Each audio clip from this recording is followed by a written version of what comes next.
कहानी रमेश व किसान जिसने सूखे को अवसर में बदला।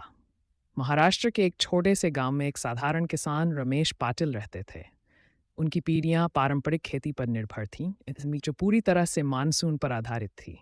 लेकिन हाल के वर्षों में बारिश का अनिश्चित व्यवहार और लगातार सूखा उनके खेत के लिए विनाशकारी साबित हुआ। 2 साल तक फसलें खराब हो गई और कर्ज बढ़ता चला गया। लेकिन रमेश ने हार मानने से इनकार कर दिया।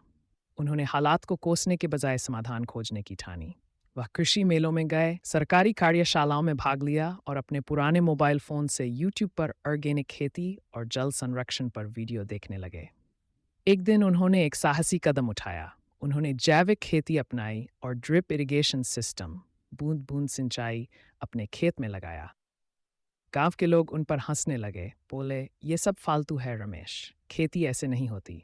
लेकिन रमेश पहले ही साल में रमेश की फसल दोगुनी उपज देने लगी, वो भी पानी की आधी मात्रा में। उनकी जैविक सब्जियां शहरों में अच्छे दामों पर बिकने लगीं, क्योंकि लोग अब केमिकल मुक्त उत्पादों की तलाश में थे। कुछ ही वर्षों में रमेश ने न सिर्फ अपना कर्ज चुका दिया, बल्कि अपने गांव के अन्य किसानों को भी नई तकनीकें सिखाने लगे। उनकी सफलता की कहानी अखबारों में छपी और उन्हें कृषि विश्वविद्यालयों में व्याख्यान देने तक बुलाया गया।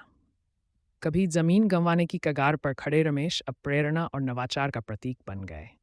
उन्होंने साबित कर दिया कि अगर संकल्प मजबूत हो और सीखने की इच्छा हो तो सबसे मुश्किल परिस्थितियां भी अवसर बन सकती है।